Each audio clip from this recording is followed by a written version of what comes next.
Hi folks, this is Peter Boykin. I'm running for Lieutenant Governor of North Carolina here in 2024. You can check out my website at peterboykin.com.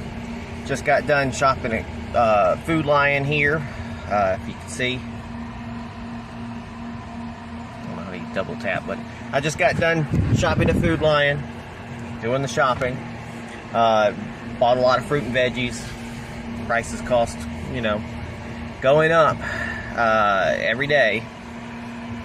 And that's what's important, folks. That's way more important than anything. Here I'm in Alamance County. We have infrastructure. We've got prices of goods, things that need to be fixed, things that need to be done. And I'm going to be somebody who's going to sugarcoat it. I'm not going to sugarcoat it. We're spending way too much scapegoating, calling everything woke, people rhinos, etc., etc.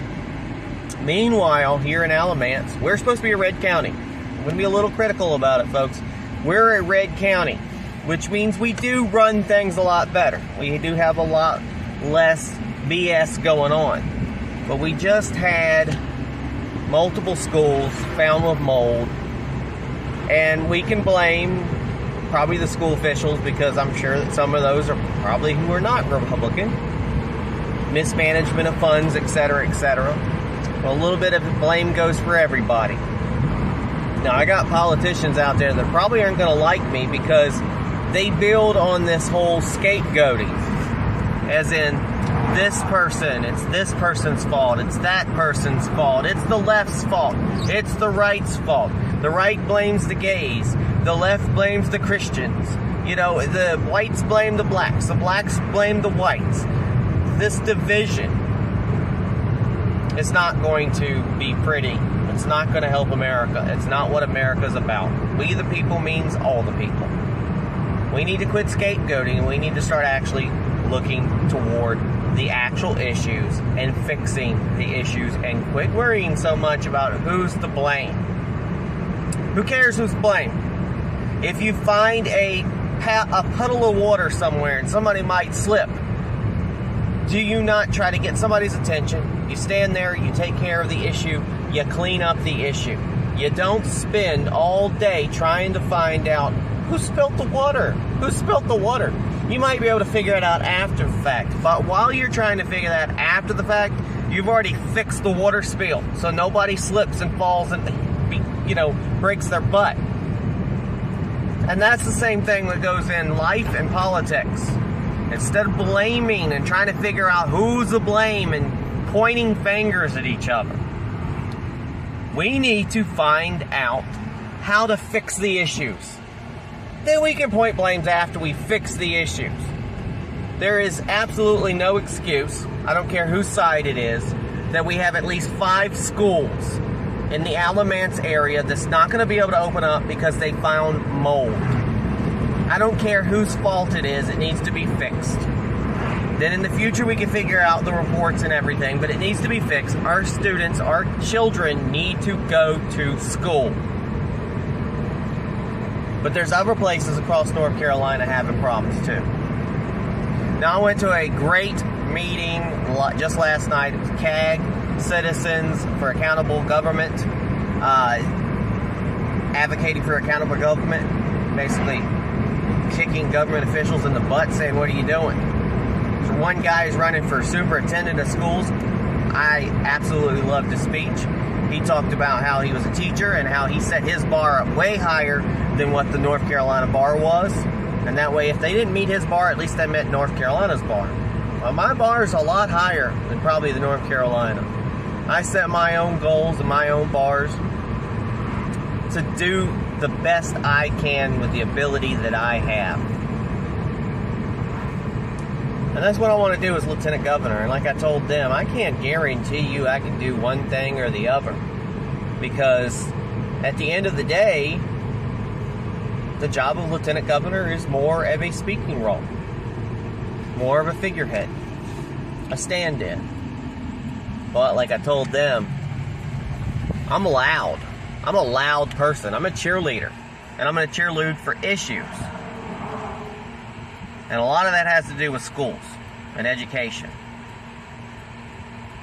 When I was a manager of a movie theater in Regal Movie Theater a long time ago, I had an individual, a black young guy who was great projectionist. I was a manager, and he didn't understand what I was saying on my written reports, and I would ask him to write stuff.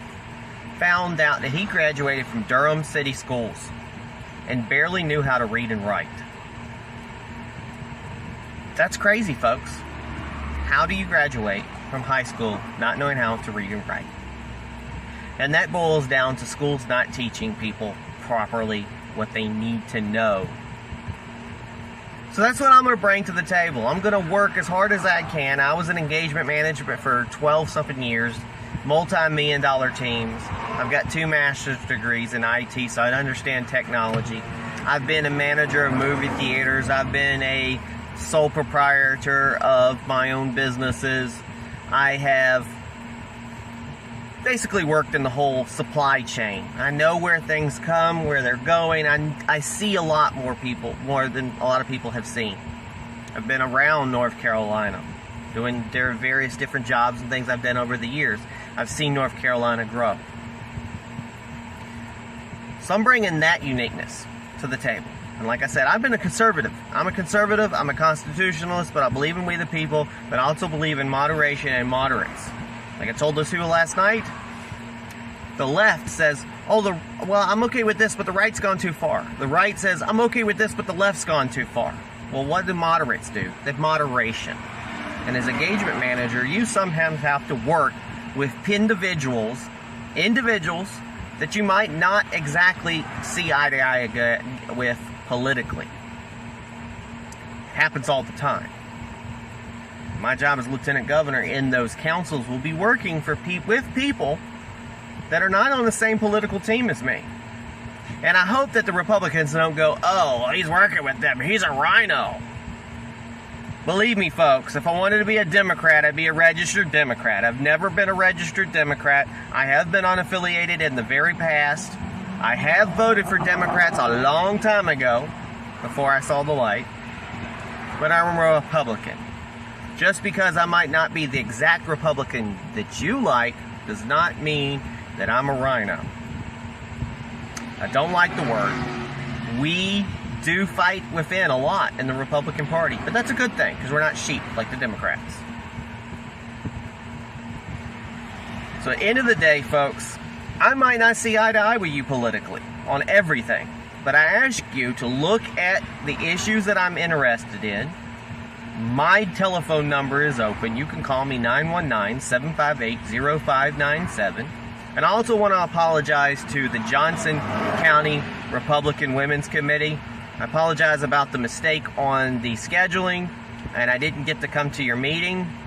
I know you're booked until March, so if I win the primary, I'll see you after then. Hopefully I'll pop in, maybe say hi. I just won't be able to get scheduled. I know my opponents will be there speaking, but I'll still share. Hopefully you'll see me at other locations where I'm speaking, and again, you can call me directly. Call me anytime, and I'm available. You can email me, and God bless everybody. Go to peterboykin.com, check out the issues, check out my platform.